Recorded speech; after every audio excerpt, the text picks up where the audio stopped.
So I got married. I want to introduce you to my husband. His name is Eric Schriever. Hey, babe. Hi, sweetie. You usually say hello, beautiful. I do say that because you are beautiful. Well, I appreciate that. I want to start off by talking a little bit about how we met. Would you like me to give my version first? Okay. Yes, you can do your version. So my version goes like this. I'll tell the truth. It was COVID. And my kids we were all locked up in the apartment in New York. Everybody knows how it was during COVID. And it was good for the first couple of months. We loved it. But then it got old. And because I was divorced, my ex-husband lived out west in Utah. And my parents lived there. So did my sisters. And so my kids would go back and forth during the summer. So the summer came after COVID. And the kids go to see their dad. And they go and they have a great time. They love being able to be free, doing all kinds of activities because the restraints were less in Utah than they were in New York. Yeah, we were free in Utah.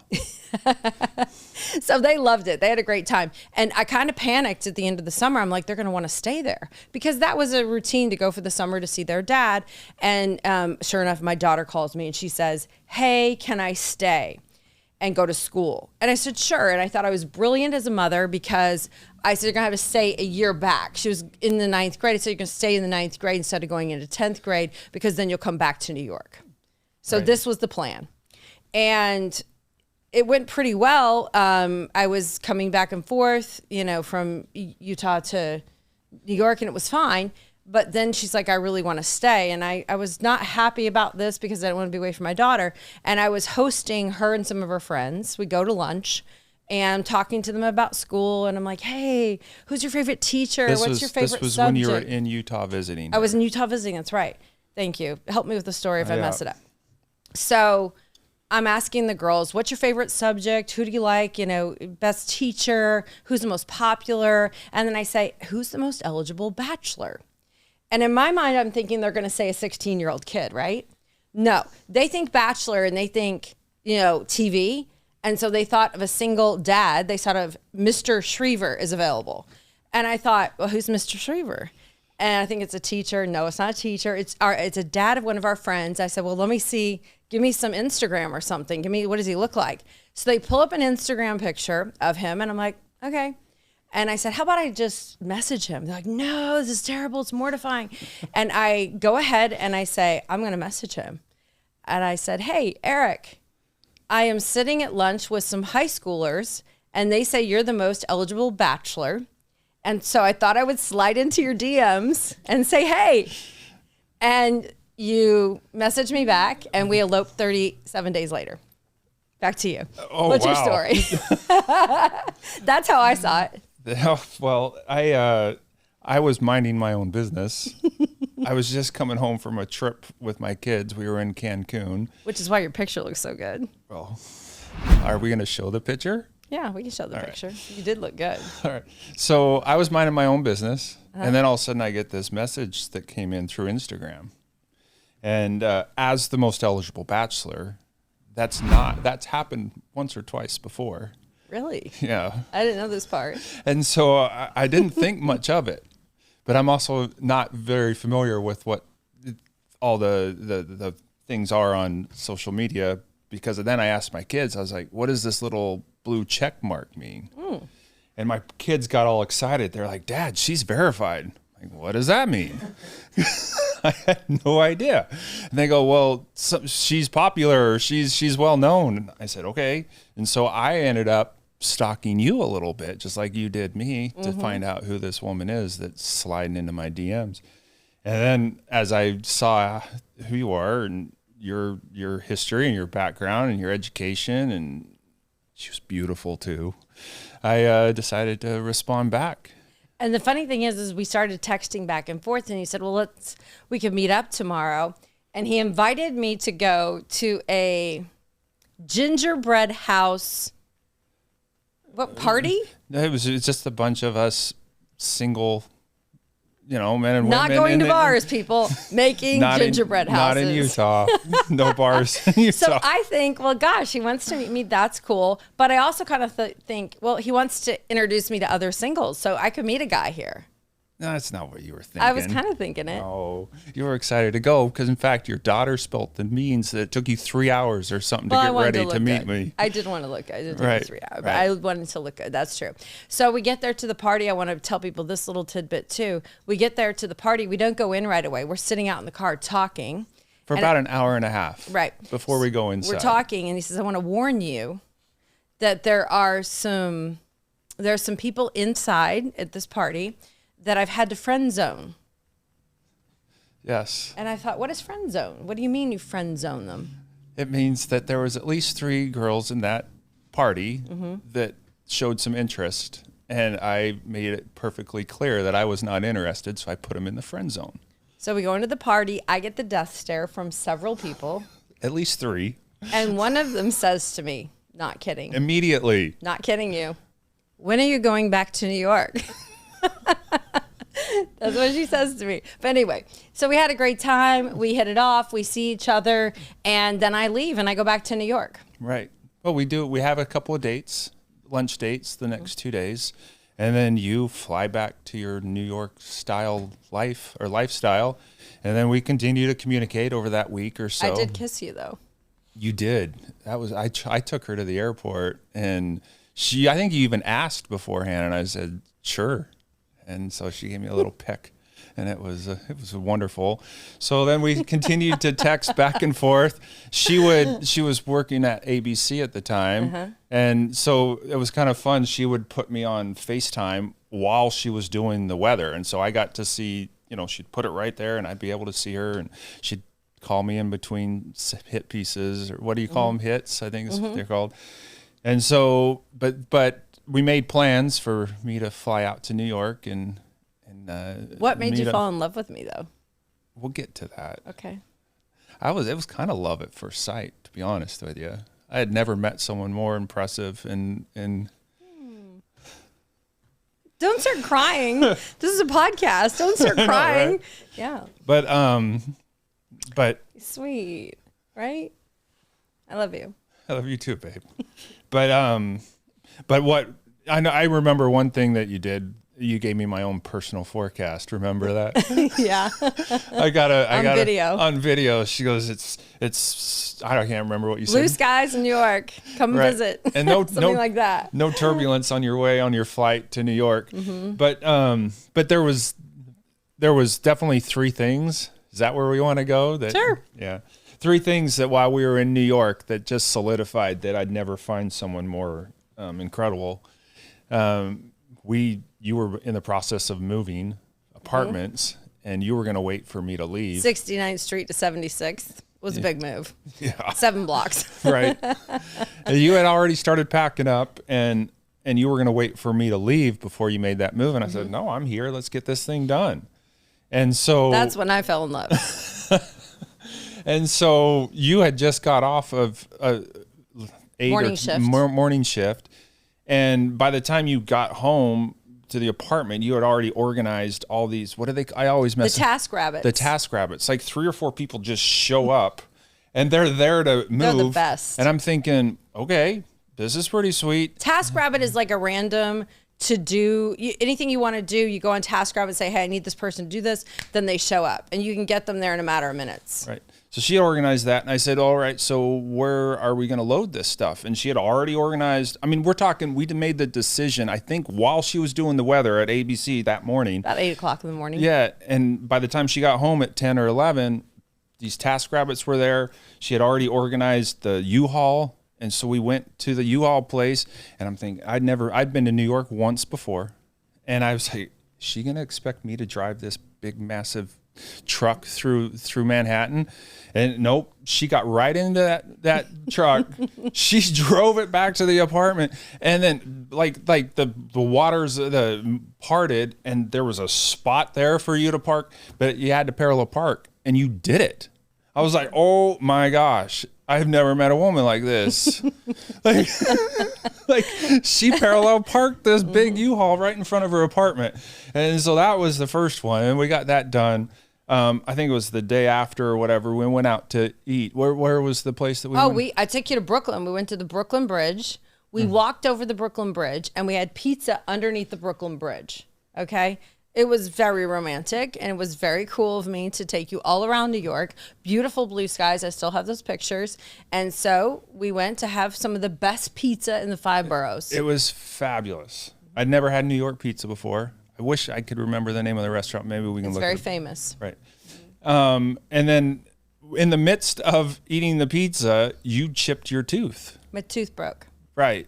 My lower tooth. Yeah. And it'd been having some issues anyway, but that's a different podcast. Right. And all of a sudden your toothpick, and I had expected that to ruin. It broke. My tooth broke off in the pizza. Right. It was not the pizza's fault. My tooth was already fragile. Right. And so I expected that to ruin the evening based on prior relationships that I had experienced.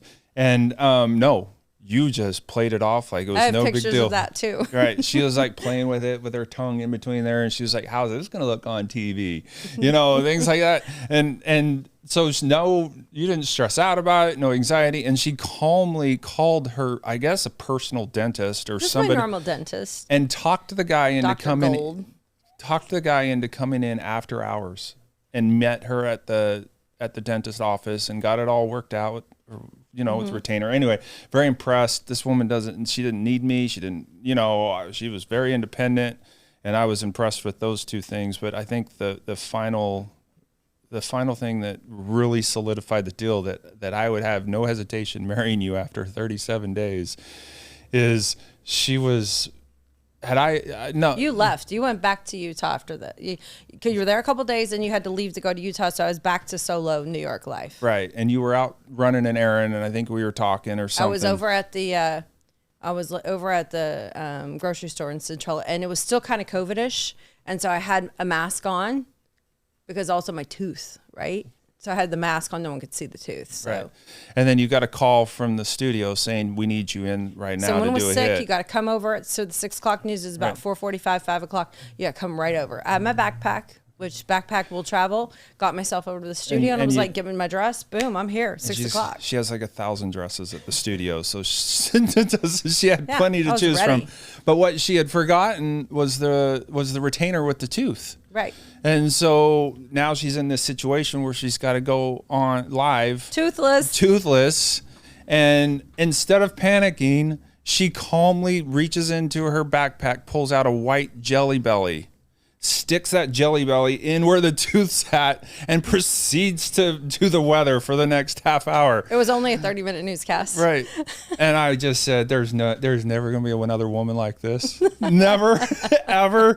I will never come across that. And so the most eligible bachelor of Lehigh decided that he was going to marry the most eligible bachelorette of New York. So this became our second rodeo, folks. Our second rodeo. He has 4 children. I have 4 children. So blended family. And if you're old enough, you might remember the show 8 is Enough. And so 8 is Enough with the kids. There we were, blended family, making it work. But you almost didn't make it to the second rodeo. That's true. He almost did not make it to the second rodeo because he used to be an adventurer. A canyoneering adventurer. First of all, explain what canyoneering is, because not everybody knows what that is. Yeah, canyoneering is it's where you navigate narrow slot canyons. A lot of them are found in southern Utah, Arizona area, and in Nevada.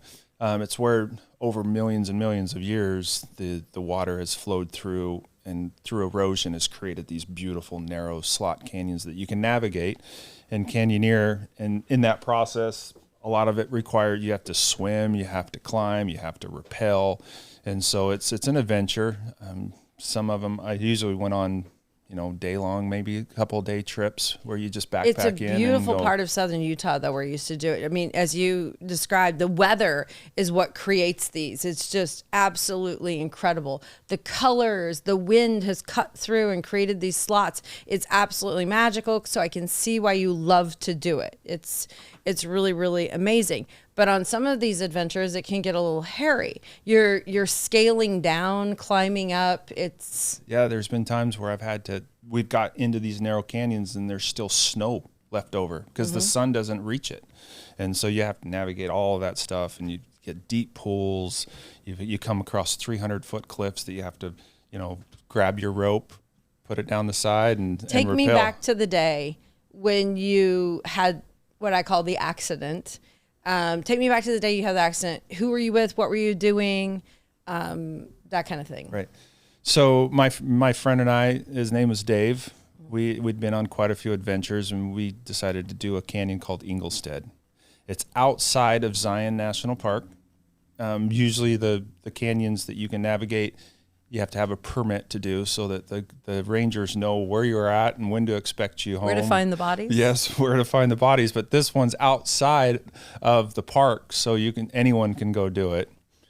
And so, actually, that might not be true. I think Inglestead is part of it. But anyway, the very first cliff you come to is 300 feet.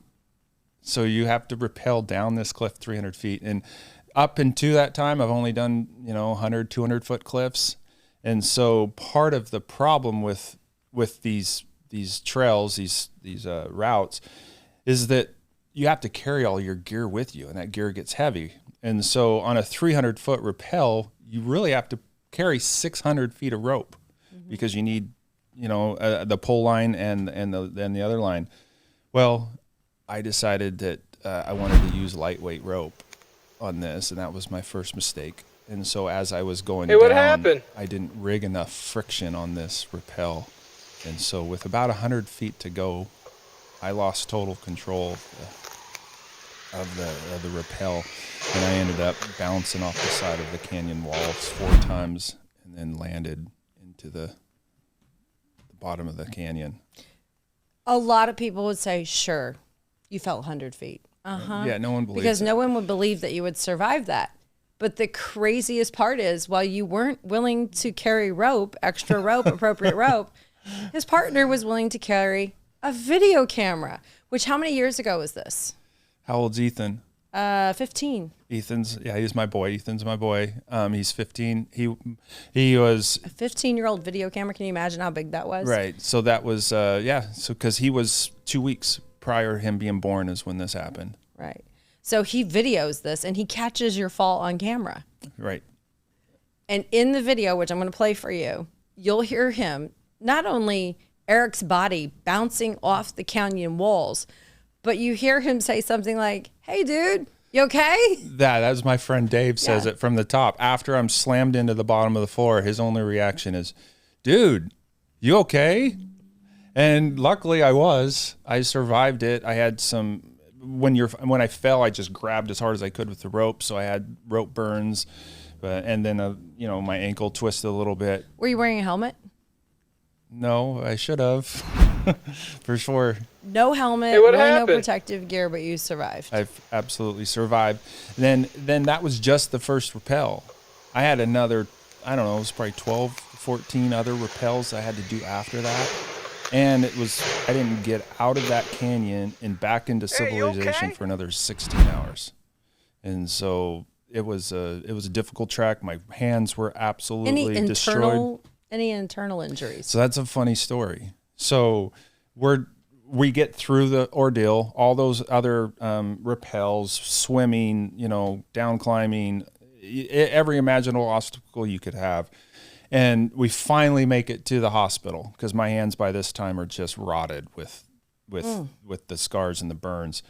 And I go in and we tell the doctor what happened. And the doctor did not believe me. He was like, "There is no way you fell 12 or 100 feet and you're still standing here." He's like, "We have people in here at Zion's who fall 10 feet and they're dead, And so we pulled out the video. This is the funny part. You pull out the video. Yeah, we pull out the video. We show him, and his mouth just drops. And within, I'm talking 3 or 4 minutes, my entire room is full of people. Like the news of it went viral, I guess, throughout the hospital. They had everybody checking me out from head to toe, and they got to the point where like, we could do a CT scan, we could do things, but you'd be showing signs by now. I think you're fine. And take in mind, I wasn't wearing a helmet, hit the wall 4 times as I was going down, slammed into the bottom of the canyon floor, and lived and walked to tell the story. Miracle. Absolutely miracle. And the crazy thing is that people say that when your life's about to end, everything flashes before your mind, like your history. And that really did happen. I remember as I was falling, I remembered my life, I remembered great experiences, and I also had this overwhelming peace come upon me that if this was the time for me to go, I'd be okay. And I was willing to be done with it at that point. And then the funniest thing, I guess it's funniest, but I landed, realized I had survived, just been part of a miracle. And all of a sudden in that time, this flood of emotions came in with things I could do to change my life and how things could be better. It was like I went from, hey, you did a good job in your life, to now I want you to work on this. Wow. I want you to figure these things out. And part of that was, I needed to spend more time with my family.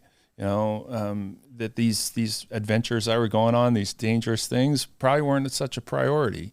And with my son being born in the next couple of weeks, it was time to set different priorities. Yeah, crazy. It's crazy when you come that close to sort of losing it all, how things switch around. It kind of prepares you too for when things are not going to go right in the future. I mean, every time I've gone through a hard time, it seems like it sets the stage for me being able to deal with the next very difficult part of my life. Do you think that was true for you? Oh, absolutely. Absolutely. I think anytime we have an obstacle or struggle in our life, that the lessons we learn from that can prepare us for the future problems we're going to have. Because let's be honest, life's hard. It's really difficult. And we are all going to face those type of obstacles and that opposition. And if we can learn from the lessons that we were taught. That's what the podcast is going to be about. Yeah. Thin ice, living on thin ice, getting to that moment where you're about ready to fall off the cliff, hoping you make it to survive the thing that you're going to face. And so we're going to have some conversations with people and so forth. But I'm very happy that you survived for, whatever your obstacles were. Divorce is another podcast, so we'll talk about that another day probably. But I like my second rodeo. Oh, I love mine. Love you. Is there anything else we should talk about? Let's see. So now we live part in New York and part in Utah. So some of the kids are still going to school in Utah, so we have to be there for time to time. But then, of course, New York is my home. And so we split our time still from time to time. And that's been able to work out. Why does it work out when we're apart from each other? Do you like being away? That's a loaded question. So I think it works out well because we're both very independent. Mm-hmm. I learned early on that you do not need me at all. And it's actually very refreshing and it's very nice. I do want you though. I know you do. And that's the best part, is that you don't need me, but you want me. And I think in any relationship that becomes, if that can work out that way, it's fantastic. And so that's another reason I was so attracted to you and interested, is because, man, you can just do whatever you put your mind to, and you're successful. Again, I don't want him to cry on camera, so right here is where we're going to cut it, folks. No. Thank you so much. 10 more minutes, keep going? Okay, all right, so we got a few more minutes. Any weather storms that you were in together? Oh, okay, well, we can talk a little bit about weather. Let's see. For weather, I can't believe she's a loss of words. I know. We got 10 more minutes, right? Well, that's the other thing I love, is that she gets to carry most of the conversation, because I don't talk a lot. But there is one thing I'm going to have to overcome, though, for this podcast, and I know you know what it is. What am I going to have to overcome communication-wise in order for this podcast to work? Oh, you're going to have to let other people talk. This is the problem sometimes. And it's not because I don't want to listen. It's just because I think I can read people's minds and I want to. It's because you are so intuitive. You know what I'm going to say before I even finish, and it gets very frustrating. Because I'm like, let me just finish my talk. If you just talk faster, this wouldn't be a problem. I know, that's what you always say. I'm trying to think about any of the physical storms that we've been through, and I don't think we've really been through any massively physical storms. We've been through some cold weather, both in New York and in Utah. We've been through some hot weather. Eric really enjoys boating. It's true. See the fake smile? Yeah, she does not. I've tried to enjoy boating. That's the one thing we have to work on, because I love to I can be boating. on the boat, I guess, but I do have an extreme fear of dark water. And so that's kind of where the lack of boating enthusiasm comes from. But you do like it. Is it because you want to be out in the sun and the hot water, or? It's the whole experience. I took before we met, I took my family out on a boat one afternoon, and it was just so great to have all the kids and their friends trapped with me on a lake. Right, for hours after hours at a time, and they couldn't go anywhere. You know, sometimes I know how that feels. Sometimes you're out so far that the phones don't even work, right? And so you're just spending time with each other. And then when you add the element of surfing behind a boat, I know you've got someone coming up at some point with that surfs. It's surfing on water, but it's basically like you pull the person behind the boat. They're holding onto a rope. At some point, they let go of the rope. They continue to use the wake of the boat. The wake that the boat surf. produces. Right, and you surf. And which you're going brings up me and to a down. story, actually. Oh, no. So this past summer, when we were boating, Eric drives the boat most of the time. And I've learned to drive the boat a little bit. My daughter, Kate, is much better than I am. But when he is done driving everyone else for surfing or tubing or whatever else. You can tell she's not a boat person because she says drive a boat. Yeah. What do you say? You operate one. Okay, so you operate the boat. When you're done operating it for everybody else, then someone else steps in, and you know, usually it's Kate, my daughter. She's very good at it. I occasionally have done it, but you love to get back behind the boat and surf. Oh, it's my favorite thing. And so this past summer, guys, it was so funny. Not only does he get back, and I'm going to show you a video of this too. He gets back there and he's surfing and he's jamming. He's got the music going. You can hear it, and he's doing his thing. Because it's a perfect wake, and so you can just stay back there for as long as you can keep your balance. And so if you got the right balance, you can sit there and dance on the surfboard. And he likes to be videoed doing it. So I videoed him this past summer. And it was fun. I was enjoying it. He was, it's good. It's a family moment. You're capturing it. So later we're going home. He says, "Oh, send me the video. I want to see it." So I send him the video. Can I tell the story? Yes. This video of the beautiful day. We're enjoying the sun. We're enjoying summer. Everything is magical. The winds were right. Everything. And then he watches back the video, and I hear him kind of gasp. Oh my gosh. Is that how my hair looks? And so he had hair at this point, and Not some much, cul-de-sacs apparently. back here. And he had announced that he was going to grow his hair out. And so over the summer, his hair had gotten long. And at this point, it was wet and swirled around. It was not funny, babe. I'm sorry. It was hysterical. It was the worst looking comb over I'd ever seen. I didn't even do it on He purpose. says, "What in the world?" He says, "I could do something about my hair." No, first off, I was upset that no one told me about it. Oh, yes. Like, give me a break. You've been letting me go around like this whole time.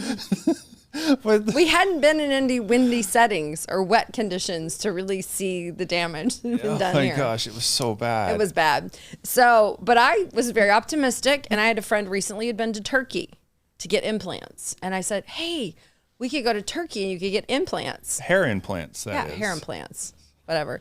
Yeah, you're right. I should definitely. You got to clarify. Hair implants. He'd gotten hair implants in Turkey, and I thought this could be fun. I could go shopping in Turkey. He could get some hair implants, and it would be a fun excursion. You were more interested in the shopping. But I thought this is an option for you.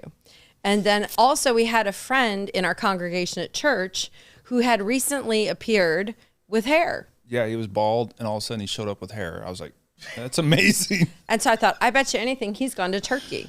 So I went, it was Brother Field? Field. Yeah. Brother Field, did you go to Turkey to get your implants?